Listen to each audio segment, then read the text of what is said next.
اللهم صل وسلم وبارك عليه وعلى آله. ولقد اتصف صلى الله عليه وسلم من محاسن الأخلاق بما تضيق عن كتابته بطون الأوراق.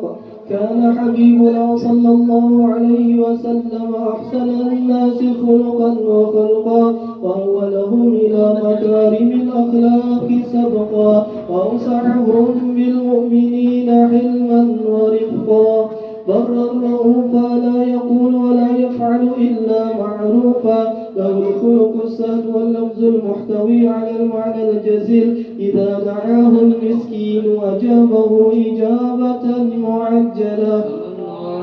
وهو الأب الشفيق الرحيم باليتيم والأرملة، وله مع سهولة أخلاقه الهيبة القوية التي ترتعد منها فرائس الأقوياء من البرية. ومن نشر طيبه تعطرت الطرق والمنازل، وبعرف ذكره تطيبت المجالس والمحافل. وهو صلى الله عليه وسلم جامع الصفات الكمالية والمنفرد في خلقه وخلقه بأشرب خصوصية. وما من خلق في البرية محمود إلا وهو متلقى عن زين الوجود. أجملت في وصف الحبيب وشأنه، وله العلا في مجده ومكانه. أوصاف عز قد تعالى مجدها أخذت على نجم السها بعنانه. وقد انبسط القلم في تدوين ما أفاده العلم من وقوع مولد النبي الكريم، وحكاية ما أكرم الله به هذا العبد المقرب من التكريم والتعظيم والخلق العظيم. وحسن مني أن أمسك عنة الأقلام في هذا المقام وأقرأ السلام على سيد الأنام. السلام عليك أيها النبي ورحمة الله وبركاته.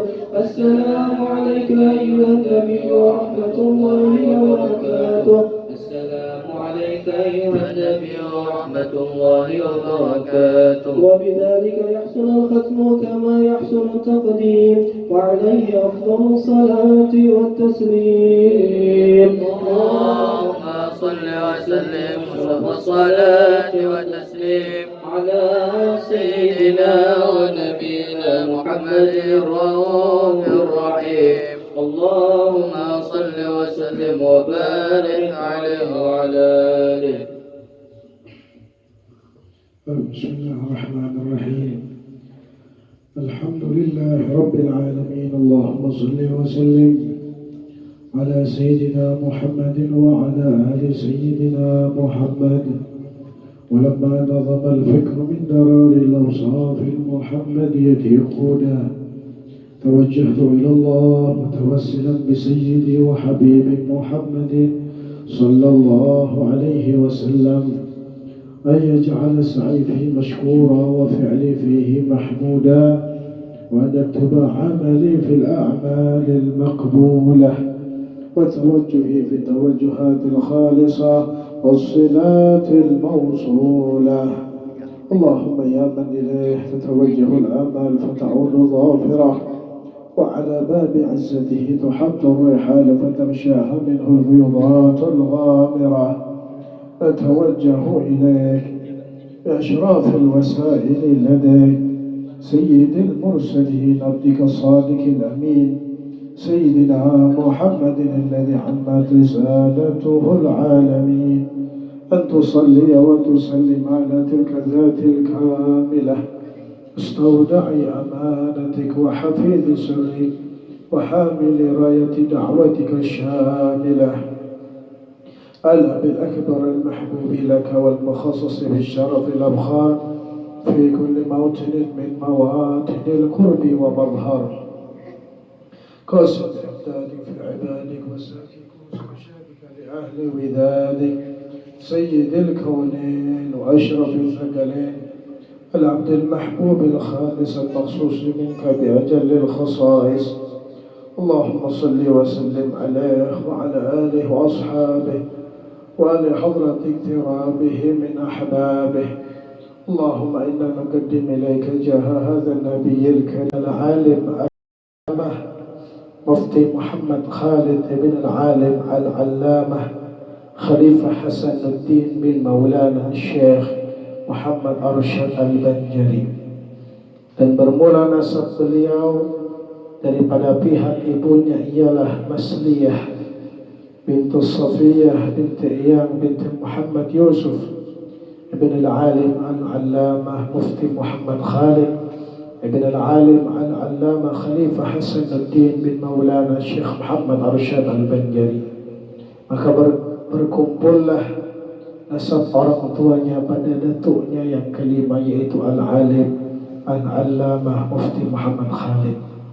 Hadirin hadirat dimuliakan Allah, ketika kita mendengar kisah hidup orang-orang yang mulia, meskipun sebagian memahaminya ataupun tidak, sebagian mengerti akan apa yang didengar atau tidak, itu manfaat dan keberkahannya banyak hadirin. Karena yang kita dengar ini kisah hidup dari seseorang yang sudah mendapat rahmat dan ridhanya Allah. Maka siapapun yang mau mendengarkannya, menyimaknya, mengerti ataupun tidak mengerti, selama niatnya ikhlas, selama niatnya tulus karena Allah, pasti orang tersebut akan mendapat curahan rahmat. Dia akan mendapat kebaikan, keberkahan, kebahagiaan dunia wal akhirah. Bahkan dikatakan bahwasanya apa, sebagaimana yang sudah sering kita dengar, ketika dikisahkan kehidupan orang saleh, maka turunlah begitu banyak rahmat. Seandainya yang turun hanya satu rahmat, lakafa, sungguh cukup. Seandainya yang turun bagi orang yang mau mendengar kisah hidup orang saleh hanya satu rahmat, cukup. Dengan satu rahmat kita selamat dunia hingga akhirat. Lalu bayangkan bagaimana yang kita dapatkan bukan satu rahmat, namun rahmat. Begitu banyak rahmat. Makanya orang yang selalu gemar, senang mendengar kisah hidup para aulia dan salihin, itu dapat kabar gembira dengan 1000 keyakinan akan bersama mereka kelak di yaumil mahsyar. Makanya kita dididik oleh guru-guru kita, dididik oleh para ulama kita untuk cinta gemar mendengar kisah hidup orang saleh. Karena apa? Hikayatus salihin jundun min junudillah. Kisah hidupnya orang saleh itu tentara daripada tentaranya tentara Allah. Makanya kalau kita bahkan buka Al-Quran, di dalam Al-Quran itu paling banyak qisasul anbiya. Hukumnya tidak seberapa dengan kisah para nabi yang ada dalam Al-Quran. Kenapa di dalam Al-Quran lebih banyak kisah para nabi dibanding masalah hukum syariat? Karena kisah para nabi, kisah para salihin itu adalah penguat yang menguatkan setiap hati orang-orang beriman. Nah, makanya kita kalau mendengarkan manakib itu tuluskan niat, fokuskan pendengaran. Jangan sampai kita anggap pembacaan manakib ini sudah sering ku dengar, sudah sering ku simak. Bukan seberapa seringnya kita mendengar, namun sudahkah kita mengamalkan? Sudahkah kita meneladani kisah orang saleh itu? Merancak mendengar tapi kadada amalan, kadada mengumpati dari gawian orang saleh sia-sia. Sia-sia. Makanya yang kita harapkan mudahan ketika kita mendengar kisah hidup Abah Guru Sukumpul, kita bisa meneladani, mengikuti dan mengamalkan apa yang beliau amalkan, sehingga kita mendapatkan apa yang disampaikan Nabi Muhammad, yuhsyarul mar'u ma'a man ahab. Nah, seseorang dikumpulkan bersama orang yang dicintainya. Mudahan kita terkumpul di dunia hingga masuk ke dalam syurga bersama Rasulullah. Amin ya rabbal alamin.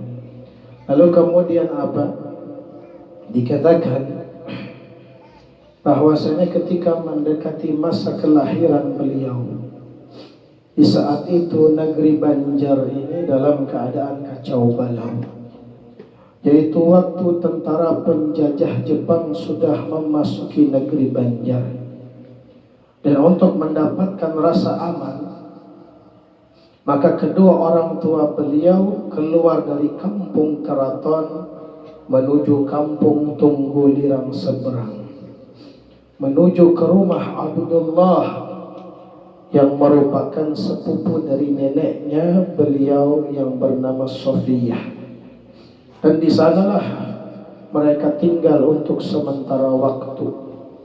Dipilihnya kampung Tunggulirang Seberang karena di kampung tersebut tidak pernah dimasuki penjajah, dijaga, dipelihara oleh Allah.